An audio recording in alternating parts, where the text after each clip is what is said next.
దేవునికి స్తోత్రం. హల్లెలూయా. ప్రకటన మొదటి అధ్యాయం 4వ వచనం. ఆయన సింహాసనం ఎదుటనున్న 7 ఆత్మల నుండి ప్రార్థించుకుందాం.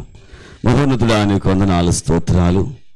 మాతో మాట్లాడడానికి మా మధ్యకు చేసినటువంటి దేవా, మీ మాటలను ప్రభువా మేము ఆలకించడానికి వినగలిగేటువంటి చెవులను ప్రసాదించండి. వచ్చినటువంటి ఆ మాటలు మా హృదయ ఫలకము మీద లిఖించడానికి మాకు అవకాశమును దయచేయండి. మాతో మీరు నేరుగా మాట్లాడినట్లుగా నీ వాక్య ధ్యానాంశము మాకు అందించమని, వాక్యమే మాలో నీ యొక్క శ్రేష్టమైనటువంటి ఫలమును నింపడానికి ఇష్టపడుచున్న యేసు అతి శ్రేష్ఠ నామములో అడిగి వేడుకొనుచున్నాను పరమ తండ్రి, ఆమేన్. యేసుక్రీస్తు వారి శ్రేష్ఠ నామములో ఎల్లరికును శుభములు కలుగును గాక. దేవుని యొక్క 7 ఆత్మల యొక్క స్థితి ఏమై ఉన్నది అని నేర్చుకుంటున్నాం. 7 ఆత్మలు గలవాడు చెప్పు సంగతులు గనుక 7 ఆత్మలు ఏ కార్యములు చేస్తాయో, నిప్పు, నీరు, నింగి, నేల, నిత్యగతి, ఈ 5 పంచభూతముల మీద, మానవుని యొక్క పంచేంద్రియముల మీద ఎలాగున్నవి ప్రభావితం చేస్తున్నాయి అనే విషయాలు గత వారాలలో నేర్చుకున్నాం. అయితే 7 ఆత్మలు కలిగిన వాడు కనుకనే ఆయన ఈ సృష్టిలో 7 రోజుల ప్రత్యేకమైనటువంటి క్రమాన్ని ఆయన ఏర్పాటు చేశారని, ఒక్కొక్క రోజు ఒక్కొక్క ఆత్మ పనిచేసినట్లుగా, 7 ఆత్మలలో ఒక్కొక్క ఆత్మ ప్రభావితము చేసినట్లుగా మనము ధ్యానించాము. అయితే ఈ సమయమందు దానికి మరింత బలమును చేకూర్చేటువంటి అనేకమైన అంశాలు మనము బైబిల్ గ్రంథంలో నుంచి నేర్చుకుందాము. ఆత్మ అనగా పాత నిబంధన కాలములో ఉన్నటువంటి సొలొమోను మహాజ్ఞాని ఒక విషయాన్ని తెలియచేశాడు. అది ఏమై ఉన్నది అనంటే, మానవుని యొక్క ఆత్మ దేవుడు మనకు ప్రసాదించినటువంటి దీపము అనేటువంటి విషయము అని.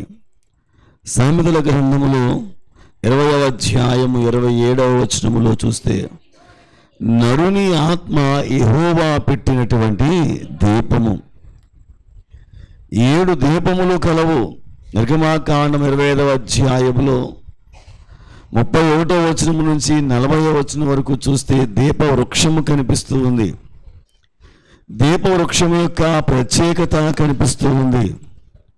ఆ అధ్యాయములో 37వ వచనములో 7 దీపములు అనేటువంటివి, పరిశుద్ధ ప్రత్యక్ష గుడారమును దేవుడు ఏర్పాటు చేయమని చెప్పినప్పుడు, ఈ ప్రత్యక్ష గుడారములో దేవుడు ప్రాముఖ్యమైనటువంటి 5 అంశములను ఆయన ఉంచారు. ఆవరణములో ఉండేటువంటిది బలిపీఠము. ఆవరణము లోనికి వెళ్ళిన తరువాత ఎదురుగా కనిపించేది ధూపవేదిక. తరువాత కుడివైపున దీపవృక్షము, ఎడమవైపున సముఖపు రొట్టెల బల్ల. ఆ తరువాత వచ్చేటువంటి అతి పరిశుద్ధ స్థలములో కరుణా పీఠము అనేటువంటిది. ఇవి ఒక శిలువ ఆకారమును పోలి ఉన్నవి. నిలువుగా బలిపీఠము, దహన బలిపీఠము, దానికి ఎదురుగా ధూపవేదిక, దానికి ఎదురుగా కరుణాపీఠము. ధూపవేదికకు ఇటువైపున సముఖపు రొట్టెల వల్ల, మరొక వైపున దీపవృక్షము. ఇది శిలువ ఆకారమును కలిగి ఉండేది. అయితే దేవుడు దీపవృక్షాన్ని చేయమని చెప్పాడు, నగిషీ పనిగా చెయ్యాలని చెప్పాడు. దాని మీద ఎన్ని దీపములు ఉండాలి అన్నారు అనంటే, 7 దీపములు ఎప్పుడు వెలుగుతూనే ఉండాలి అని చెప్పినటువంటి మాట. ఈ విషయాన్ని మనం గమనిస్తే, ఇక్కడ మనం చూస్తున్నాం, ఇక్కడ చూసినటువంటి ఈ చిత్రం ఏదైతే ఉందో అది దీప వృక్షము. వృక్షము అని దానిని పోల్చారు. కనుక ఈ వృక్షమునకు ఏమున్నాయి అని అంటే కొమ్మలు ఉన్నాయి. ఈ వైపున 3, ఆ వైపున 3 ఉన్నాయి. మధ్యలో ఉన్నటువంటిది ఏకాండము, అది ప్రకాండము కింద నుంచి పై వరకు ఒకే రీతిగా ఉన్నటువంటిది. దానిలో నుంచి ఇటువైపున 3 ఇటువైపున 3 వచ్చి సమానముగా దానితో కలిసినప్పుడు 7 దీపములు కనిపించాయి. మధ్యగా ఉన్నటువంటిది తండ్రి అయినటువంటి దేవునికి సాదృశ్యమైతే, కుడివైపున ఉన్నటువంటి 3 కుమారునికి సాదృశ్యమైతే, ఎడమ వైపు ఉన్నటువంటివి పరిశుద్ధాత్మనికి సాదృశ్యమైతే, ఇవి కలిసినప్పుడు పైన వచ్చేవి అంటే 7 దీపములు కనిపిస్తున్నాయి. కనుక తండ్రి, కుమార, పరిశుద్ధాత్ములు 7 ఆత్మల శక్తిని వారు కలిగి ఉన్నారు అనేటువంటి విషయం మనకి తేట తెల్లమవుతూ ఉంది. 31వ వచనంలో చూస్తే 25వ అధ్యాయంలో ప్రకాండము అని అంటే మూలము నుండి కొమ్మల వరకు ఉన్న భాగాన్ని ఏమంటారు అనగా ప్రకాండము అని అంటారు. ఎక్కడి నుంచి? మూలము నుండి, నేల బేస్ ఏదైతే ఉందో దాని నుండి పై కొమ్మల వరకు ఉండేటువంటి భాగం ఏదైతే ఉందో దానిని ప్రకాండము అని అంటారు. అంటే కొమ్మలు పక్కకు వచ్చేంత వరకు ఇది ఎంత ఎదుగుతుందో దాన్ని ఏమన్నారనంటే ప్రకాండము. ఆ ప్రకాండము నుండి వచ్చేటువంటిది ఏమిటనంటే కొమ్మలు. కనుక ఆ కొమ్మలు దీనికి ఏమై ఉండాలి అని అంటే నిగూడింపవలెను. కనుక 32వ వచనంలో ఆ యొక్క శ్రేష్టమైనటువంటి విషయం ఏం చెబుతుంది అని అంటే నిగూడవలెను అనగా దానిలో అది పొదగబడాలి, కలిసిపోవాలి, ఏక వృక్షంగా అది ఉండాలి అని దేవుడు కోరుకున్నాడు. అనగా దీని అర్థం ఏమిటయ్యా అంటే నిలుపుట అని అర్థం, నిలచుట అని అర్థం. దేనిలో నిలిచాయి ఇప్పుడు ఈ 3 కూడా? ఏకాండములో. అనగా ప్రకాండము కింద నుంచి పైదాకా వచ్చినటువంటి దానిలో ఈ 3 కొమ్మలు కూడా ఏమయ్యాయనంటే నిగుడించబడ్డాయి, అనగా కలిసిపోయాయి.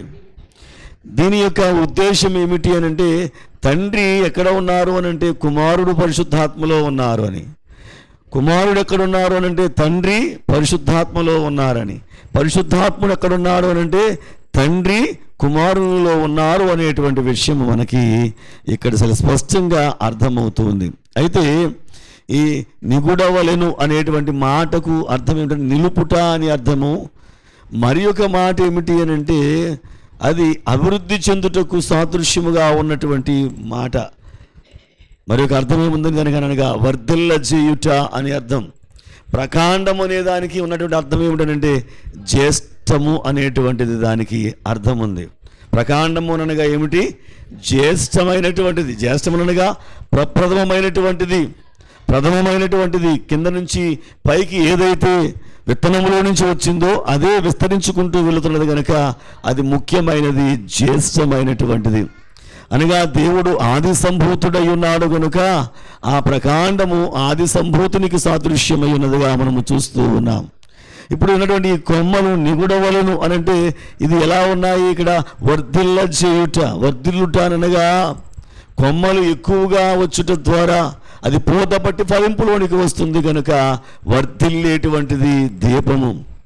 ఎలాగున్నానంటే 7 దీపముల చేత ఇది ప్రజ్వరిల్లుచు ఉన్నటువంటిది. 33వ వచనంలో రాయబడిన మాట ఏమిటనంటే కలశము. ఓ కొమ్మలు మొగ్గ పువ్వు గల భాగమా?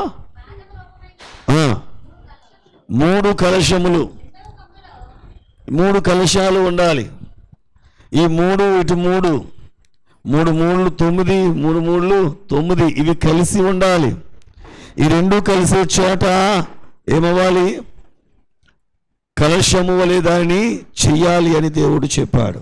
అనగా ఇది కుండగా ఉంటుంది, అనగా చూడడానికి ఎంతైనా తనలో దాచుకోగలదు.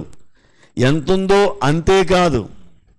మనం చూస్తే వండే పాత్రలు ఉన్నాయనుకోండి, పైన ఎంతైతే ఖాళీ ఉందో కిందంతే ఖాళీ ఉంటుంది. కుండకైతే అలా ఉండదు. కుండ లోపల చాలా ప్రదేశం ఉంటుంది కానీ పైన మూతి మాత్రం ఎలా ఉంటుంది అంటే చాలా చిన్నగా ఉంటుంది.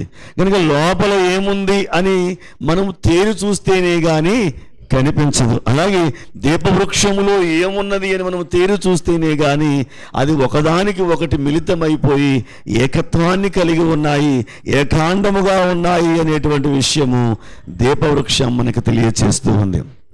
కనుక ఈ ప్రాముఖ్యమైనటువంటి వాటిని దేవుడు ఏమన్నాడనంటే బంగారము చేత పొదిగించమన్నాడు. దేనితోటి?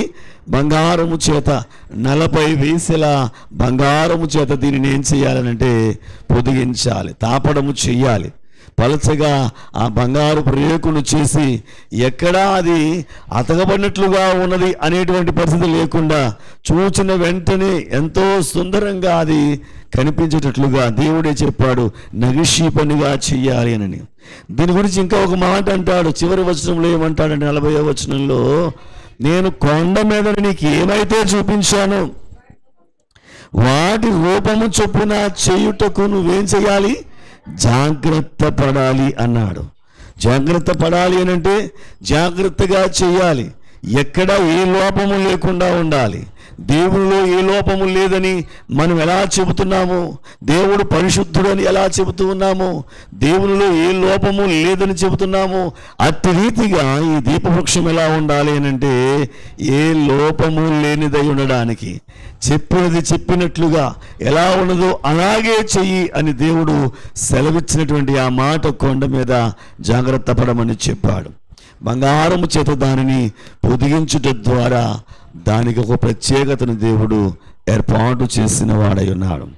సరే, ఇప్పుడు దీనిని బట్టి చూస్తే ఎన్ని దీపములు ఉన్నాయి ఇక్కడ అనగా 7 దీపములు ఉన్నాయి. సామెతల గ్రంథములో సొలొమోను మహారాజు దైవావేశము చేత రాసినటువంటి ఆ మాటలు ఏమని రాయబడి ఉంది అని అంటే, నరుని ఆత్మ దేవుడు పెట్టినటువంటి అనగా యెహోవా పెట్టినటువంటి దీపము.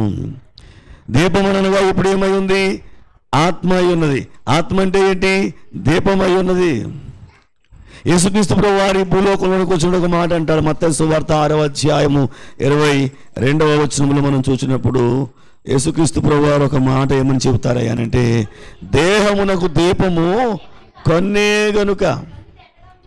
ఇప్పుడు మీరు గమనించండి, కన్ను ఏమై ఉన్నది? దేహానికి దీపమై ఉన్నది. ఆత్మ ఈజ్వల్ టు దీపము, దీపము ఈజ్వల్ టు కన్ను, కన్ను ఈజ్వల్ టు దీపము, దీపం ఈజ్వల్ టు ఆత్మ. కనుక మనిషి యొక్క ప్రాణం పోయింది అని చెప్పడానికి, ఆ ఆత్మ వెళ్ళిపోయిందని చెప్పడానికి ఇండికేషన్ ఏంటంటే కళ్ళల్లో నుంచే ప్రాణము పోయింది అనే ఈ మాట మనం వింటాం. చాలామంది చెప్తారు కన్ను వెలిగిచ్చేదిగా ఉంది, వెలుగనగా ఆత్మ ఉన్నది కనుక ఇప్పుడు దీపము అనగా ఆత్మగా మనం చూస్తున్నాం. 7 దీపములు అనగా 7 ఆత్మలు గలవాడు. ఇంకా మనం లోతుగా వెళ్తే 4వ అధ్యాయం ప్రకటన గ్రంథం 5వ వచనంలో స్పష్టంగా తెలియజేస్తాడు అక్కడ ఏమై ఉన్నవి ఈ దీపములు అనేటువంటి విషయం. మెరుపులను ధ్వనులను ఉరుములను బయలుదేరుచున్నవి. మరియు ఆ సింహాసనం ఎదుట 7 దీపములు. సింహాసనం ఎదుట ఏమున్నాయి చెప్పండి? 7 దీపములు ప్రజ్వరిల్లుచూ ఉన్నాయి. తర్వాత అవి దేవుని 7 ఆత్మలు. ఇప్పుడు దీపములు ఏమై ఉన్నాయి? ఆత్మలై ఉన్నాయి. కనుక దేవుని 7 ఆత్మలు కలిగినటువంటి వాడు, ఆ ఆత్మల ప్రభావం మన మీద, మన శరీరం మీద చూపించినటువంటి వాడు. దేవునికి మహిమ కలుగును గాక. కనుక ఆ ప్రభావమును కలిగినటువంటి మనము ఆ ప్రభావవంతమైన దేవుని యొక్క శ్రేష్టమైనటువంటి స్వాచ్ఛములుగా మనం మార్చబడాలని దేవుడు కోరుకుంటూ ఉన్నాడు.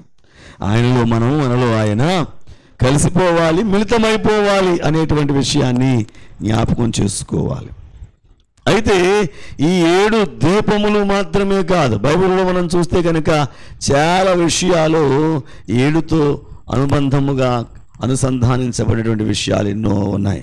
మొదటిగా మనము చూస్తే కనుక పరిశుద్ధ బైబిల్ గ్రంథములో నుండి 20వ లేవీకాండం 4వ అధ్యాయము 6వ వచనంలో ఏమంటాడనంటే 7 ప్రోక్షణలు అంటాడు. లేవీకాండం 4వ అధ్యాయం 6వ వచనము. యాజకుడు ఆ రక్తములో తన వేలు ముంచి పరిశుద్ధ మందిరము యొక్క అడ్డతెర ఎదుట ఆ రక్తములో కొంచెము 7 మారులు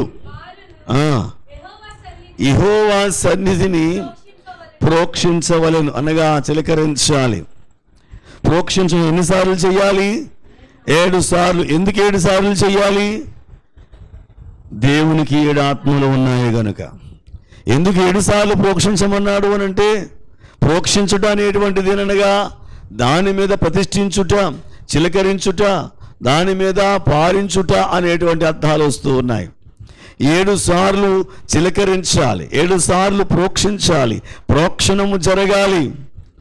ఎందుకు అనంటే ఆయనకి ఎన్ని ఆత్మలు ఉన్నాయనగా 7 ఆత్మలు ఉన్నాయి కనుక ఒక్కొక్క ఆత్మ మీద ఒక్కొక్క రీతిగా అది చిలకరించబడి ప్రోక్షణగా మార్చబడాలని దేవుడు కోరుకున్నాడు. ఒక కుష్ఠరోగ విషయంలో కూడా దేవుడు ఇదే విధానాన్ని చెబుతూ ఉన్నాడు. లేవియకాండం 14వ అధ్యాయము 7వ వచనములో మనము చూసినప్పుడు కుష్ఠు విషయములో పవిత్రత పొందగోరు వాని మీద 7 మార్లు ప్రోక్షించి వాడు పవిత్రుడని నిర్ణయించబడింది. అంటే పవిత్రుడుగా నిర్ణయించబడాలి అని అంటే ఎన్నిసార్లు ప్రోక్షణ జరగాలి? 7 సార్లు ప్రోక్షించబడాలి. కనుక మనము కూడా ఇప్పుడు క్రీస్తు ప్రభు వారిని బట్టి ఏం చేయబడాలి? పవిత్రులుగా మార్చబడ్డాము అనేటువంటి విషయము జ్ఞాపకం చేసుకోవాలి. దేవుని స్తోత్రం, హల్లెలూయా. 7 మార్లు కుష్ఠరోగముతో బాధపడేటువంటి వాడు అనగా శరీరమంతా కృషించిపోయేటువంటి వ్యక్తి, శరీరమంతా భయంకరమైనటువంటి వాసన చేత ఉండేటువంటి వ్యక్తి. కుష్ఠరోగము అనగా పాపమునకు సాదృశ్యం, పాప రోగానికి మందు. కనుక క్రీస్తు ప్రభు వారి యొక్క మాటలు ఇప్పుడు ఏమవ్వాలనంటే మన మీద ప్రోక్షించబడాలి. కుష్ఠరోగం పోయింది, పవిత్రుడని ఎలాగైతే నిర్ణయించబడుతుందో, నువ్వు ఇక పాపము చేయలేదు, నీ పాపము తీసివేయబడింది అని చెప్పడానికి కూడా దేవుడు మన మీద 7 సార్లు తన రక్తమును ప్రోక్షించాడు. శిలువ మ్రాణి మీద ఆయన ఉన్నప్పుడే 7 మాటలు ఆయన పలికిన వాడై ఉన్నాడు. ఒక్కొక్క మాట ఏమైంది అంటే నిన్ను పవిత్రుని చేసింది. ఒక్కొక్క మాట ఏం చేసింది? నిన్ను పవిత్రుని చేసింది.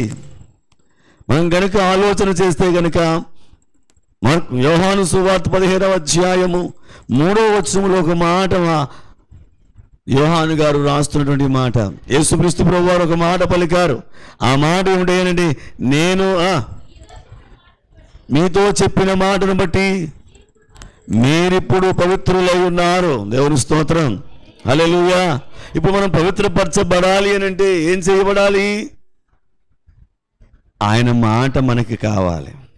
శిలువ మ్రాణి మీద ఆయన మరణించాడు.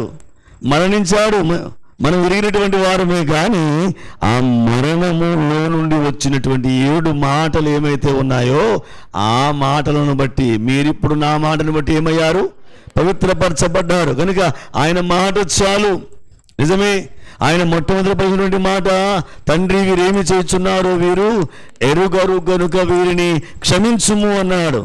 ఈ మాట మనల్ని ఏం చేసింది? పవిత్రపరిచింది. ఈ మాట మనల్ని ఏం చేసింది? పాపం నుంచి తప్పించింది. ఈ మాట మనల్ని ఏం చేసింది? పాప ప్రాయశ్చిత్తాన్ని ఇచ్చింది. ఈ మాట మనకి ఏమిచ్చింది అంటే ఈ లోకములో మనల్ని శుద్ధులుగా మార్చబడడానికి ఈ మాట మనల్ని శుద్ధి చేసినటువంటి మాట. నిజమే, అది శుద్ధి చేయబడింది అని చెప్పడానికి ఒక ప్రత్యేకమైన సందర్భం కూడా అక్కడే ఉంది. ప్రక్కన ఒక దొంగ ఉన్నాడు, ఎడమ వైపున ఒకడు, కుడి వైపున ఒకడు ఉన్నాడు. కానీ కుడి వైపున ఉన్నటువంటి వాడే యేసుక్రీస్తు ప్రభువారు పలికినటువంటి ఈ మొదటి మాట అతని జీవితాన్ని మార్చివేసింది. ఈ మాట అతనిని పవిత్రునిగా మార్చివేసింది. ఈ మాట అతని బ్రతుకును మార్చివేసింది. ఈ మాట అతని జీవితంలో కొత్త సంతోషాలకు పునాదిగా మార్చబడింది. ఈ మాట అతని బ్రతుకుకు ఆనందాన్ని ఇవ్వడానికి ప్రారంభమైపోయింది. ఎప్పుడైతే యేసుప్రభువు వారు ఈ మాట చెప్పాడో, ఎంతగా కొట్టినా తిట్టినా అపహాస్యము చేసినా శిలువ మరణానికి అప్పగించినా కూడా ఎదుటి వారిని చూచి క్షమించమన్నాడు కనుక నా పాపములు క్షమిస్తాడు. నేనే పాపాలు చేశాను, ఎన్నో దొంగతనాలు చేశాను, చేసిన సమయంలో ఎంతోమందిని నేను చంపాను, ఎంతోమంది యొక్క జీవితాలను నేనే పణంగా పెట్టేశాను, ఇంత భయంకరమైన పాపిని నేను, దొంగను నేను మార్చబడతాను అనే విశ్వాసం అతనిలో కలిగింది కనుకనే వెంటనే రెండో మాట ఏమంటాడు అంటే, నన్ను జ్ఞాపకం చేసుకోవయ్యా నీ రాజ్యంలో అని అంటే యేసుప్రభు వారు ఏమని పలుకుతున్నాడు? నేడే నువ్వు నాతో కూడా. ఎంతసేపు ఉంది అతనికి? ఒకే ఒక మాట మార్చింది. మొదటి మాట ఏం చేసింది? దొంగని మార్చేసింది. సమూలంగా బ్రతుకు మారిపోయింది. ఒక్క మాట ఉంటే చాలు.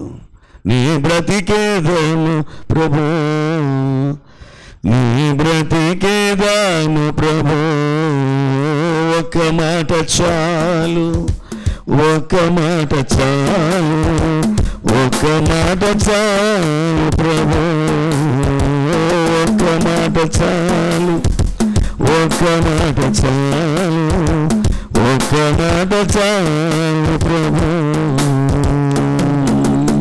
ఆయన మాట మనల్ని ఏం చేస్తున్నాయనంటే శుద్ధినిగా చేస్తుంది.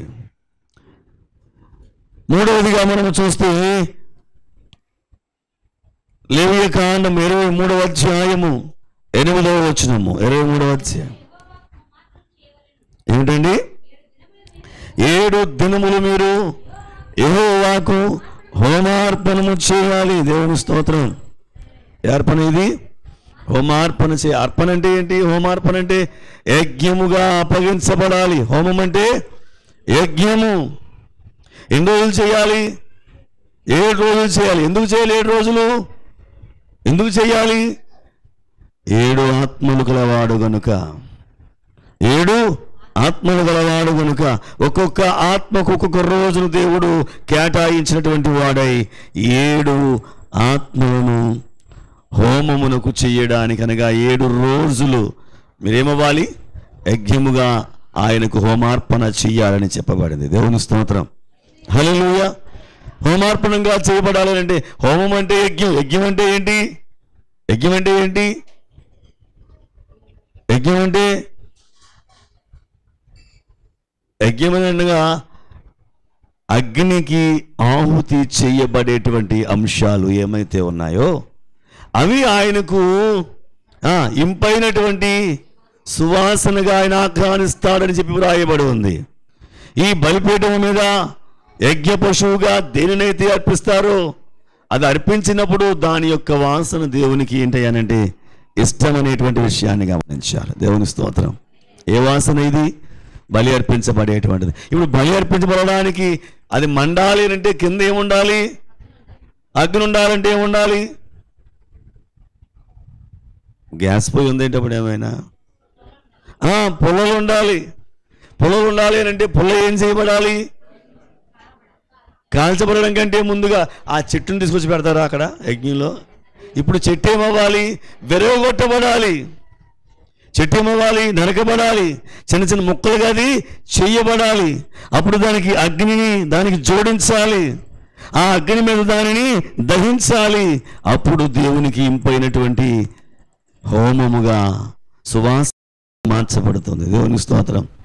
అందుకని మనము కూడా ఏమవ్వాలంటే విరగొట్టబడాలి. విరిగి నలిగిన బలియాగముగను నా హృదయమర్పించును.